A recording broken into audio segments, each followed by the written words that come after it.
আর এই অন্ধ্রপ্রদেশের না মানে ট্রাফিকের আমি ফ্যান হয়ে গেছি। 300 কিলোমিটার যদি এরকম রাস্তা দিয়ে যেতে হয় তাহলে তো গেল, কিন্তু 5 ঘন্টা 24 মিনিট দেখাচ্ছে।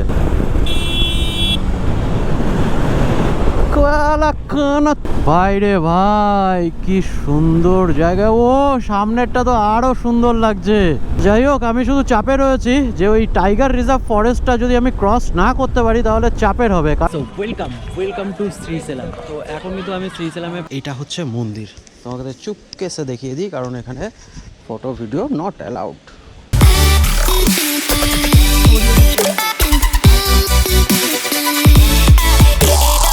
So good morning from Nellore. তো এখন পালা হচ্ছে নেল্লোরকে বিদায় জানিয়ে নেক্সট ডেস্টিনেশনের দিকে যাওয়ার। তো চলো, চেনটা মনে হচ্ছে ড্রাই হয়ে গেছে, চলে যাবে। তো নেল্লোরে আমি দুদিন ছিলাম হচ্ছে কুট্টিজ হল অ্যান্ড হোমসে।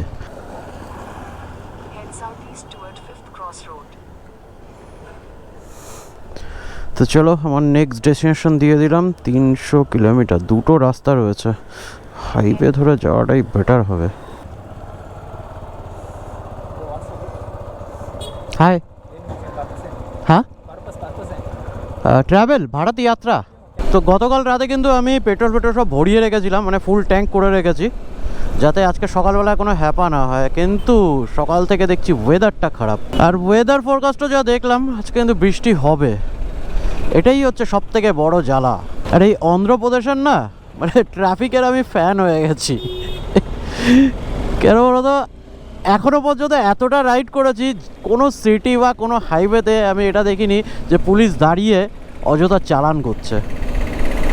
মানে পুলিশের কোনো ঝামেলাই নেই ম্যাক্সিমাম, মানে ক্রসিংগুলোতে তো পুলিশ থাকেই না, মানে যে যার মতো আরামসে চলে যাও। হ্যাঁ, তো মেজর কিছু মানে ক্রসিংয়ে সিগন্যাল রয়েছে, আর বাকি কোনো জায়গায় সিগন্যাল ফিগন্যাল নেই। ভাই যেভাবে ইচ্ছা ঠোকো, যে যাকে ইচ্ছা ঠোকো, কেউ কাউকে কিচ্ছু বলে না। ওই একটু ঠোকা লেগে গেল, চলো, কোনো ব্যাপারই না। এটা আমাদের কলকাতায় মানে একটা মোড়ে মোড়ে পুলিশ দাঁড়িয়ে রয়েছে কেস দেওয়ার জন্য, টাকা খাওয়ার জন্য। এখানে এখনো পর্যন্ত আমি দেখলাম না, বা কেউ আমাকে মানে আটকায়ও নি, দাঁড়ও করায়নি, বা স্পিডও ক্যামও কোনো জায়গায় দেখলাম না, কিচ্ছু না।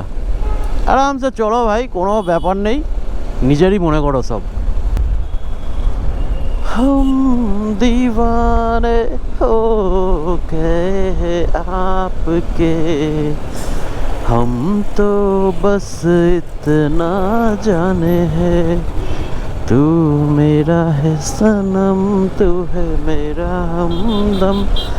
জয় মা, জয় মা।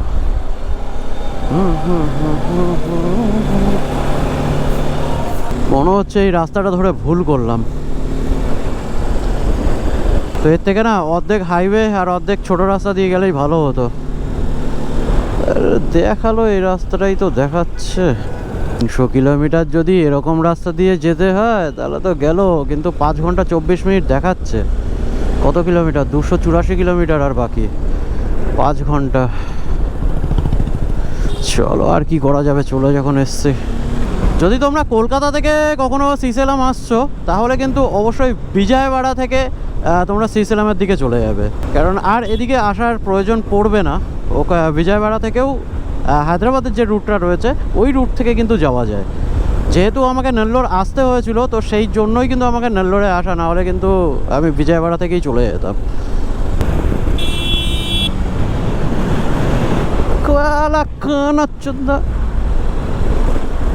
এইসব মালগুলোর জন্য না হেভি অসুবিধা হয়। তো যাই হোক, মানে অনেকক্ষণ পর একটু ভালো ভিউ পেলাম। এতক্ষণও ভিউটা ভালোই ছিল, কিন্তু এই ভিউটা দেখে কিন্তু বেশ ভালো লাগছে। বাহ, এই জায়গাটা দেখে না আমার মাঞ্ঝির কথা মনে পড়লো। এরকমই ভাবে কিন্তু সে পাহাড় কেটে কিন্তু রাস্তা বানিয়ে দিয়েছিল। তো এরকম দেখলেই আমার ওই বইটার কথা মনে পড়ে, মাঞ্ঝি। ও ভিউটা দেখো, কি দারুণ লাগছে, কি দারুণ লাগছে। মানে আমার সাউথ না এই জন্যই বেশি পছন্দ, মানে একবারে পাহাড়ও পাওয়া যায়, সমুদ্রও পাওয়া যায়, আর ল্যান্ডও পাওয়া যায়। ও বাইরে ভাই কি সুন্দর জায়গা, ও সামনেরটা তো আরো সুন্দর লাগছে। এই ক্যামেরাটাও যদি চোখের মতো বোঝা যেত না, ও আরও সুন্দর তোমরা ফিল করতে পারতে। আমি অনেক খেয়াল করেছি, মানে চোখে যতটা সুন্দর লাগে না ততটুকু কিন্তু ক্যামেরাতে আসে না, যেহেতু এটা গোপ্রো একটু ওয়াইড ভিউ আসে। এই বন্দর, এই তুই রাস্তার মাঝখানে কেন? এই ভাগ এখান থেকে। ভিউটা দেখো, ওয়াও।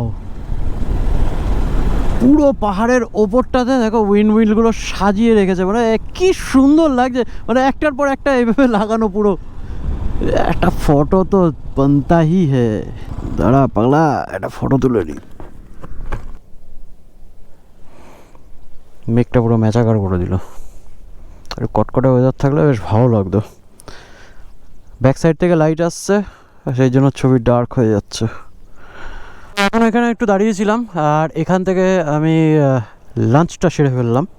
তো লাঞ্চ সারার পর এখন চলো আবার বেরাই। অ্যাকচুয়ালি এখানে খুব টাইম লাগছে যেতে, কারণ এক তো ছোটো রাস্তা, খুব চাপের। তো এই রাস্তাটা ছোট হলেও কিন্তু ভিউ কিন্তু খুব সুন্দর, মানে দূর অবধি যতটা যাচ্ছে পাহাড় পাহাড়, ওই সাইডটা পাহাড়, তারপর এই সাইডটা পাহাড়। এই সাইডটা তো দারুণ লাগছে দেখতে।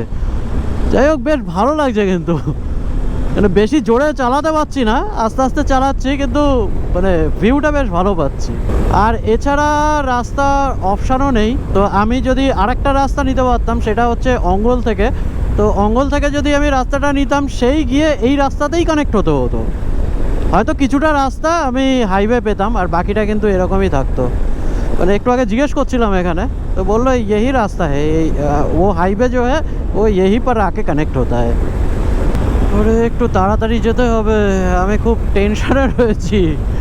যদি সন্ধ্যের মধ্যে যদি ওই টাইগার রিজার্ভ ফরেস্টটা আমি ক্রস না করতে পারি, তাহলে কিন্তু চাপের রয়েছে। তো এই হচ্ছে হাইওয়ে। চলো হাইওয়ে তো ধরে নিলাম, কিছুক্ষণ টানতে পারবো। 53 কিলোমিটার স্ট্রেট। তো যাই হোক, আমি শুধু চাপে রয়েছি যে ওই টাইগার রিজার্ভ ফরেস্টটা যদি আমি ক্রস না করতে পারি তাহলে চাপের হবে, কারণ সন্ধেবেলায় কিন্তু ওখানে যেতে দেয় না, এন্ট্রি বন্ধ হয়ে যায়।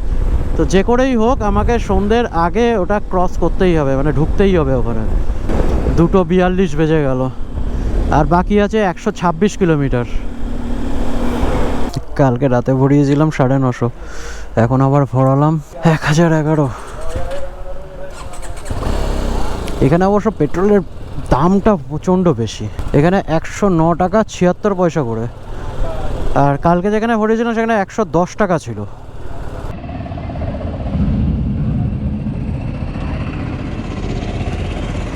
ফাইনালি গোপ্রোটা অন হলো, এতক্ষণ অন হচ্ছিল না। আমি ভাবছিলাম না গোপ্রোটা খারাপ হয়ে গেল নাকি বৃষ্টির জল লেগে। এখানে দাঁড়িয়ে একটু ব্যাটারি খুললাম, খুলে আবার লাগালাম, দেখলাম চলছে। তো চলো এখন ন্যাশনাল হাইওয়ে ছেড়ে এবার এই রাস্তাটা নিতে হচ্ছে। ব্রাদার, इस रास्ते का नाम क्या है? Road name Dournala road. Okay, thank you. তো এই রাস্তার জন্য ভাবছি কোনটা বেস্ট হবে। অরিজিৎ সিং না, অরিজিৎ সিং ভাই কাঁদিয়ে দেবে ভাই এই রাস্তায়, দরকার নেই। চলো অ্যালেন ওয়াকার। এই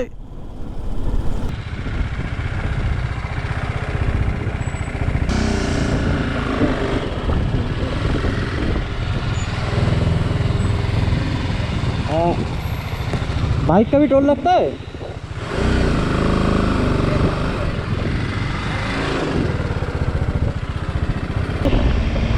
যাই হোক, এখন 4:14 বাজে, আর আমি কিন্তু টাইগার রিজার্ভ ফরেস্টে ঢুকে গেছি।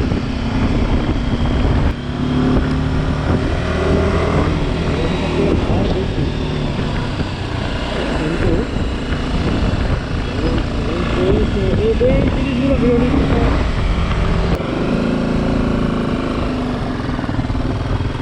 বিস্কুট নেই রে, বিস্কুট কিনে নিয়ে আসা ভালো হতো, একটাও খাওয়াতে পারবো না।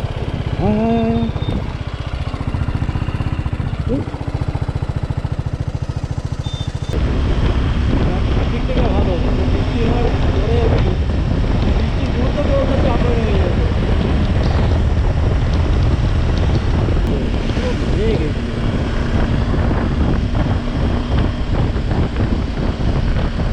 ভাই ফাইনালি পৌঁছে গেছি। আর ওই যে মানে মন্দিরের চূড়া কিন্তু ওখান থেকে দেখা যাচ্ছে।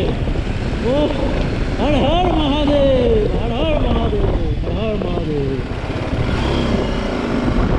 So welcome to Srisailam. তো এখন কিন্তু আমি শ্রীসেলামে পৌঁছে গেছি আর এখন বাজে প্রায় 10টা নাগাদ।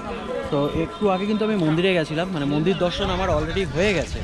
আর তারপরে কারণ মন্দিরের ওই পাশটা কিন্তু ফটো ভিডিও কিছুই অ্যালাউড না, মানে মোবাইল পর্যন্ত অ্যালাউড না, তো সেই জন্য কিন্তু আর মোবাইল নিয়ে যেতে পারিনি। তো এখন জাস্ট রুমে গেলাম, আবার ক্যামেরাটা নিলাম। আর তারপরেও এই গোপ্রো কিন্তু আমার প্রচণ্ড প্রবলেম হচ্ছে, সাউন্ডের প্রচণ্ড প্রবলেম হয়েছে। যাই হোক, এখনও হয়তো জানি না কি হবে।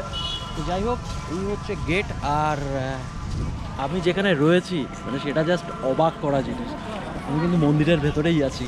অ্যাকচুয়াল রুম সব এই পাশে বাইরে রয়েছে, আর আমি এখানে আমার ব্যবস্থা হয়ে গেছে, তো এখানে আমি থাকছি আর একদম মন্দিরের ভেতরে। তো সেটাও তোমাদের দেখাচ্ছি। এর আগে আমি শ্যুট করেছি, কিন্তু অ্যাকচুয়ালি ওটার দেখলাম যে কিছুই অডিও আসেনি, সেই জন্য আবার এখান থেকে শ্যুট করছি। তো ভেতরে যখন যাব তখন আবার দেখাবো ওখানে। তো এখন কিন্তু আমার প্রচণ্ড খিদে পেয়ে গেছে আর আমি যাচ্ছি এখন খেতে। তো কিছু একটা খাই, খেয়ে দিয়ে তারপর তোমাদের দেখাচ্ছি। আর হ্যাঁ, তোমাদের আমি তো আজকের ভিডিওতে তোমাদের আমি মানে শ্রীসেলাম মানে মল্লিকার্জুনা টেম্পল এর সম্বন্ধে কিছু তথ্য আমি তোমাদের দেবো, যেগুলো আমি জানতে পারলাম। এগুলো তোমাদের জানা উচিত। তো চলো আগে খেয়ে নিই, তারপর সব কথা হবে। আর চারি সাইডটা কিন্তু বেশ ভালো লাগছে, দেখছো পুরো লাইট ফাইট লাগিয়ে একদম পুরো চারিদিকে। তো আজকে আমি রয়েছি হচ্ছে এই আশ্রমটা। তো এই যে দেখতে পাচ্ছ, এইটা হচ্ছে মন্দির। তোমাকে চুপকেসে দেখিয়ে দিই, কারণ এখানে ফটো ভিডিও নট অ্যালাউড। তো বুকের কাছে ধরে তোমাকে চুপকেসে দেখিয়ে দিচ্ছি। দেখো, হ্যাঁ আরে ওই যে সামনে দেখছো মন্দির, ঠিক আছে। আর আমি রয়েছি এখানে। तो ब्रदर क्या नाम बोला है इसका? कंची मठम बोलते हैं। कंची मठम, मतलब ये मठ है? हाँ, मठ। अच्छा अच्छा अच्छा, मैंने आश्रम बोल दिया था। अच्छा अच्छा, और आपका नाम? मेरा नाम भास्कर। भास्कर, ओके। मेरा नाम सनत दास है, नाइस टू मीट यू। मैं कोलकाता से हूँ। थैंक यू ब्रदर, मुझे मालूम नहीं था इसलिए पूछ लिया आपसे। तो এটা হচ্ছে মঠ।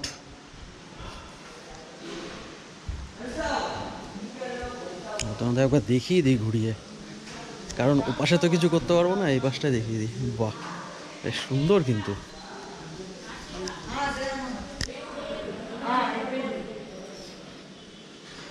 ओके, माता जय माता दी, जय माता दी। ब्रदर ये कौन सा माता है? महाकाली, महालक्ष्मी, महासरस्वती। महाकाली, महालक्ष्मी और महासरस्वती। ओके, तीनों एक साथ। तुम्हारा नाम? तुम्हारा नाम? Name what's your name? Shiv Prakash. Shiv Prakash, okay, nice to meet you. Okay, তো আমার রুম হচ্ছে এই পাশে। তো এখানে কিন্তু মানে জলের বোতল পাওয়া যায় না এখানে, মানে ওই প্লাস্টিক যে জলের বোতল বিসলেরি ওসব কিন্তু পাওয়া যায় না এখানে। জল নিতে হলে এই যে এই কাচের বোতল, এটা কিন্তু কাচের বোতল পুরো, এটার দাম হচ্ছে 60 টাকা। আর এই বোতলটা যদি আমি ফেরত দিয়ে দিই, মানে খালি বোতলটা, তাহলে 30 টাকা ব্যাক করবে। তার মানে জলের দাম হলো 30 টাকা। আর এই পাশ থেকেও কিন্তু পেছনে, ভাই পেছনের জায়গাটা কি সুন্দর। আমার রুম থেকেও দেখা যায়, কিন্তু আমি একটু ওখানে সামনের দিকে গিয়ে দেখি দেখা যাচ্ছে কি না।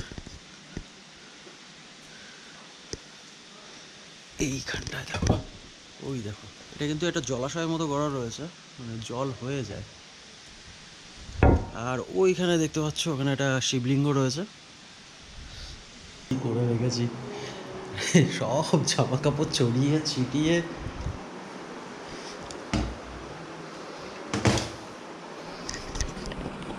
তো রুম অত একটা মানে ভালো না, কিন্তু মঠ অনুযায়ী কিন্তু ঠিক আছে।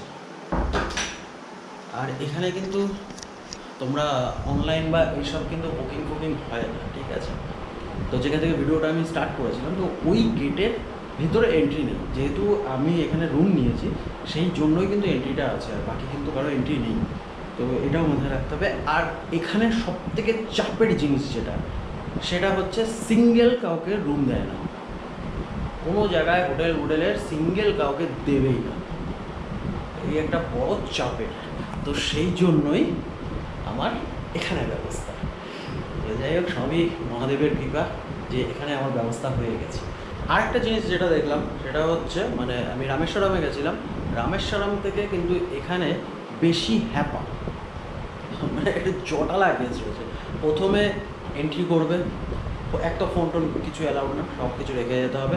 তুমি এন্ট্রি করবে, একটা মানে জিগজ্যাগ করে করে যেতে হবে, গিয়ে তুমি একটা খাঁচার মধ্যে বন্দি হয়ে যাবে। একটা খাঁচার মতো করা রয়েছে, ওখানে মোটামুটি সাফিসিয়েন্ট লোক ঢুকিয়ে বন্ধ করে দেবে। ওই খাঁচার গেট আবার 1 ঘন্টা, আধা ঘন্টা, 1.5 ঘন্টা কখন ইচ্ছা তাদের তখন খুলবে, তারপরে এগিয়ে যেতে পারবে সামনের দিকে। মানে আমার আজকে প্রায় 2 থেকে 2.5 ঘন্টা লেগেছে মানে দর্শন করতে। এটা কিন্তু আমার মানে রামেশ্বরমে গিয়ে এরকম হয়নি। রামেশ্বরমে ম্যাক্স টু ম্যাক্স 15 মিনিট মতো লেগেছিল। তো যাই হোক, যেমন যেখানে যেরকম সেখানে সেরকম, কোনো ব্যাপার না। আর মানে এইসব হ্যাপা হলো বলেই জানতে পারলাম আর তোমাদের ইনফরমেশন শেয়ার করতে পারলাম। তো মানে এমন একটা চাপের জিনিস হয়ে গেছে যে আমি বাইরে গিয়ে ভিডিও করতে পারবো না, ওরা যদি দেখে তাহলে খিচখিচ করছে। তো সেই জন্য রুমে এসে করছি। তো কালকে দেখাবো বাদ বাকি।